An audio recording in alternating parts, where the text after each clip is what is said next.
Good day, ma'am, sir. This is Close to Us Agency. How may I help you?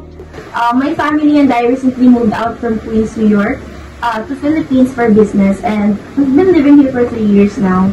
Oh, by the way, my husband and I filed a 1-week leave from our workplace because, it's kind of stressing us out these last few weeks, and we wanted to bond with your daughter too.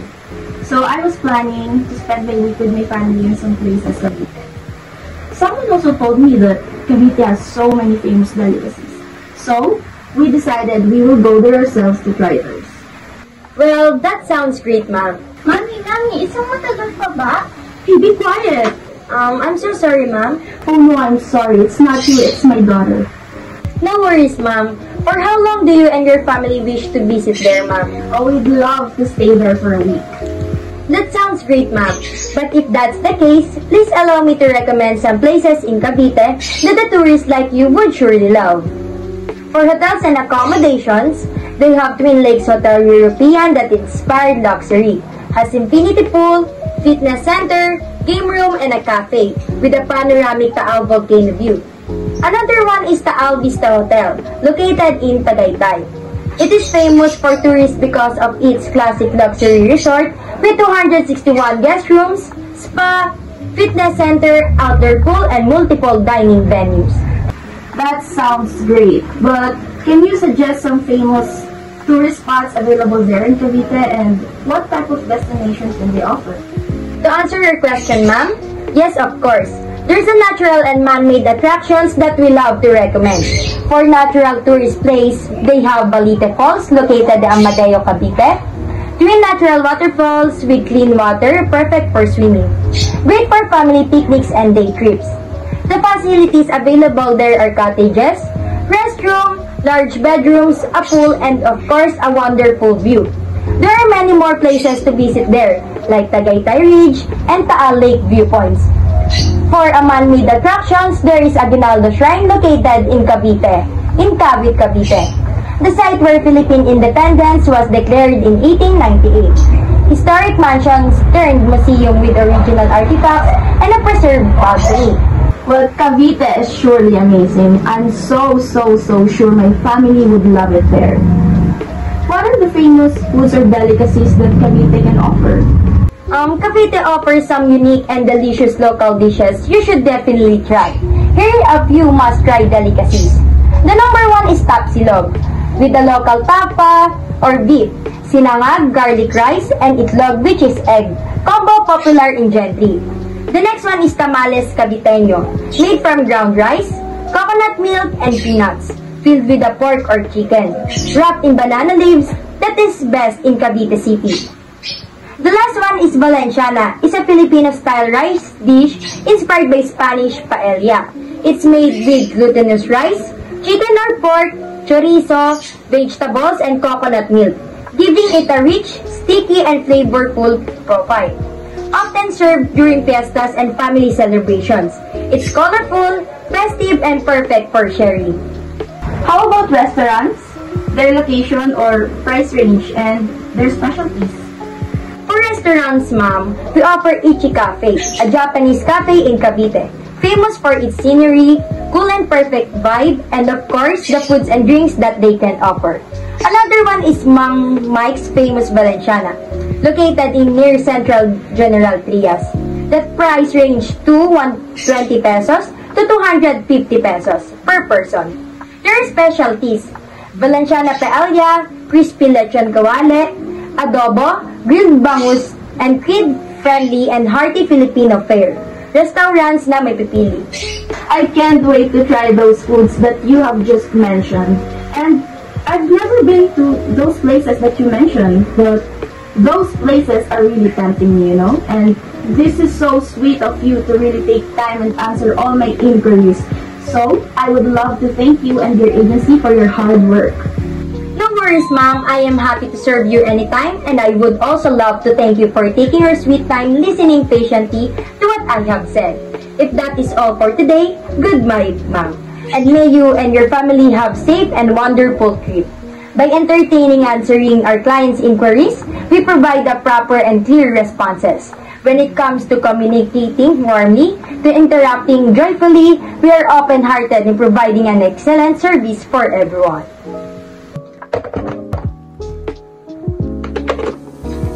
For travel agencies, hospitality is important because it builds trust and comfort during the planning stage of a customer's journey. Clients rely on agents to guide them through bookings, itineraries, and travel requirements, so kindness and attentiveness are essential.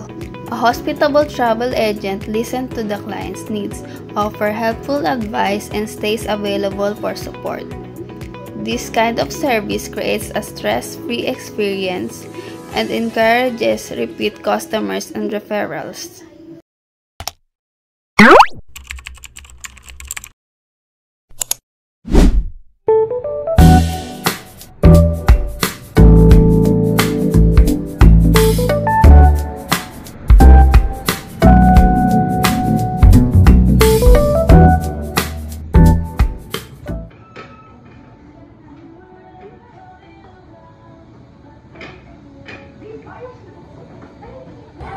Good afternoon, Mom and Sir. Welcome to Ichi Cafe, where you can taste the warmth of home in every cup and on every plate. Table for 3, please. Sure, Mom. Here po. Good day, Ma'am and Sir. May I ask what's your order po? No, tell them what would you like to eat. I want a plate of carbonara, egg and cheese sandwich, french fries, and a donut! Okay, that's all. And while waiting for your order, you can play some Scrabbles or some board games. And it will take for 20 minutes. Okay, thank you. Thank you. Oh, wow! I'm so amazed with the staffs here, ha? They're so attentive and friendly at the same time. Yeah, that's right. That's why I brought you here. A few minutes later.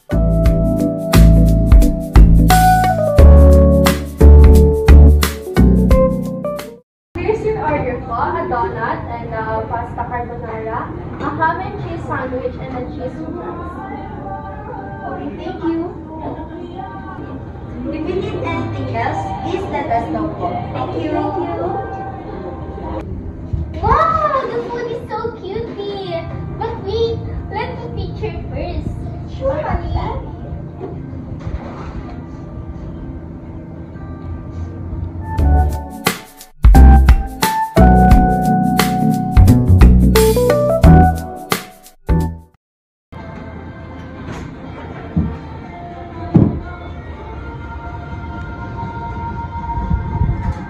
Thank you for dining with us. We hope you enjoy your meal and we look forward to serving you again. Arigato sashite! Thanks a lot for your service. We will surely come back.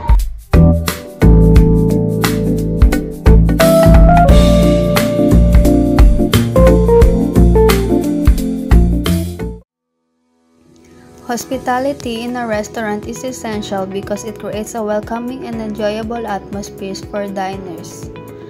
Friendly greetings, attentive service, and genuine care for customer needs can turn a simple meal into a memorable experience. When customers feel valued and respected, they are more likely to return and recommend the place to others. Good hospitality also helps handle complaints or issues calmly, leaving a positive impression even in tough situations.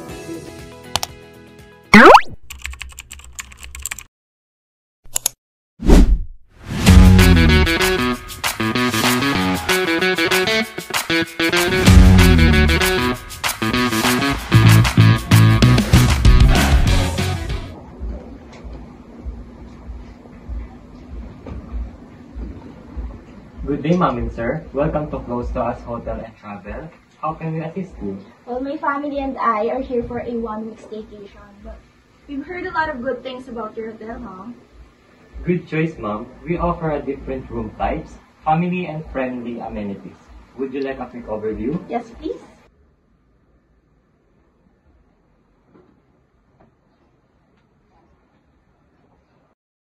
Here's our room option. A deluxe family suite includes 2 queen's bed, a large, mini kitchens, and a balcony. Executive room includes king bed, a bathtub, and a mini bar. Standard room, a budget-friendly with all amenities. Well, the family suite sounds great, but is it available though? Yes, ma'am. It comes with free breakfast for 3 and housekeeping and all access of amenities. Mommy, is there a swimming pool ba? Yes, we have a large outdoor pool with a kiddie section. And you can also enjoy game room, fitness corner, spa, and kids play corner. Wow! Do you have a Wi-Fi though? Yes, all rooms have free Wi-Fi and smart TV, aircon, and a 24/7 room service. And we can also arrange the day tourist and shuttle service if you would like. Thank you. That's so great. We'll finalize your check-in shortly and enjoy your suite. Well, thank you so much. Well, my daughter can't wait to swim. Yay! Swimming time! In hotels, hospitality plays a key role in guest satisfaction and comfort. From check-in to check-out, guests expect warm, respectful, and helpful interactions with staff. A hotel that provides excellent service like clean rooms, prompt assistance, and personalized attention makes guests feel at home and safe. This positive experience leads to repeat bookings, good reviews, and strong customer loyalty, which are crucial for a hotel's success.